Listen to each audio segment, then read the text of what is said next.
आज की हमारी कहानी है दुष्ट लालची साधु।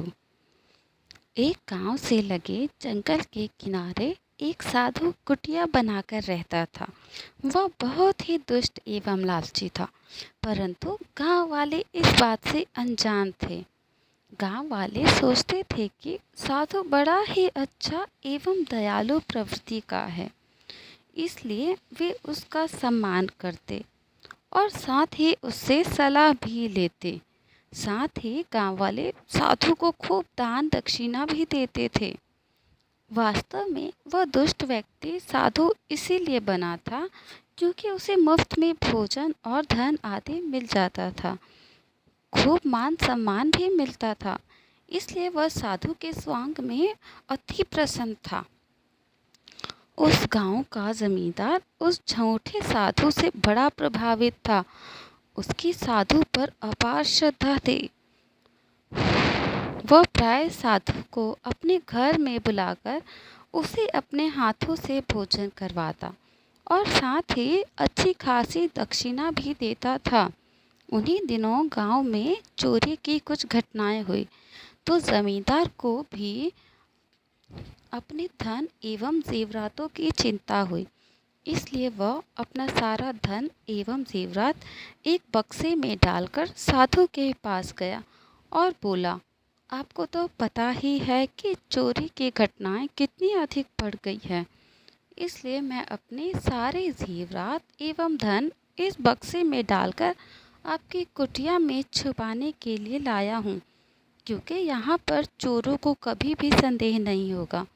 साधु बोला, जहाँ तुम्हारी मर्जी हो वहाँ इस बक्से को छिपा दो। मेरा इस धन दौलत से क्या वास्ता, मेरे लिए तो ये धूल मिट्टी है। तब जमींदार ने एक पीपल के पेड़ के नीचे एक गड्ढा खोदा और वहाँ उस बक्से को छुपा दिया।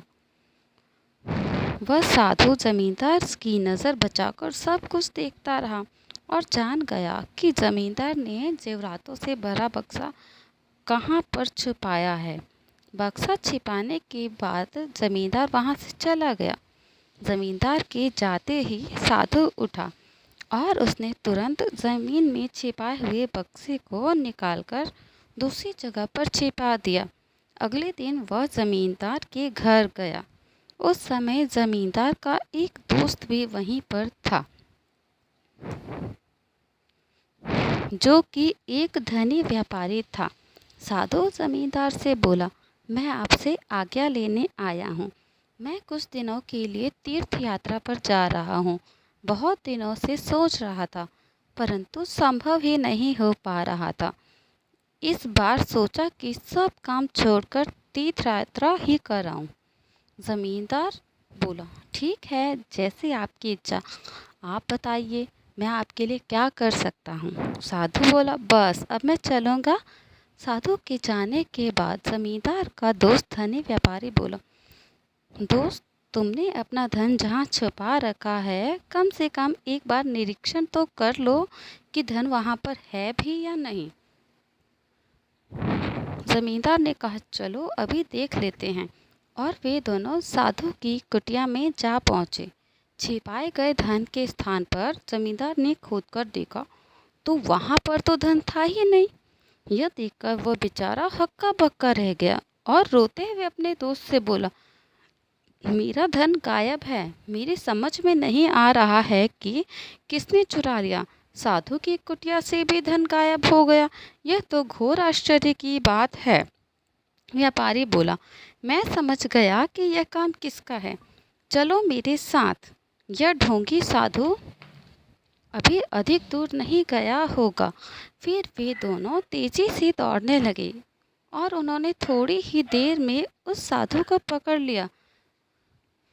व्यापारी ने साधु का गला पकड़ते हुए कहा, बताओ तुमने चुराया हुआ धन कहाँ रखा है। जमींदार बोला, मैं तुम्हें कितना सज्जन समझता था, लेकिन तुम एक चोर निकले। मैं तुम्हारे ऊपर बहुत विश्वास करता था, परंतु तुमने। साधु हकलाते हुए बोला, चोर? कौन चोर? तुम क्या कह रहे हो? मेरी तो समझ में कुछ नहीं आ रहा है। जमींदार बोला, सीधे सीधे बताते हो या तुम्हें राजा के सैनिकों के हवाले कर दूं। साधु को लगा कि अब उसका बच्चा पाना बहुत मुश्किल है, इसलिए उसने सब सच सच बता दिया।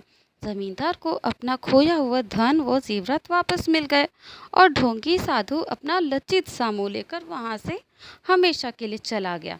जमींदार की समझ में आ गया कि कभी किसी पर आंख मूंद पर विश्वास नहीं करना चाहिए।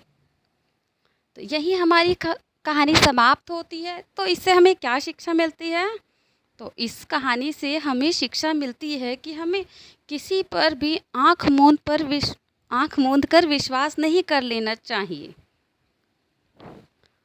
अगर आपको हमारी कहानी अच्छी लगे तो हमारे चैनल को सब्सक्राइब करें। Thank you.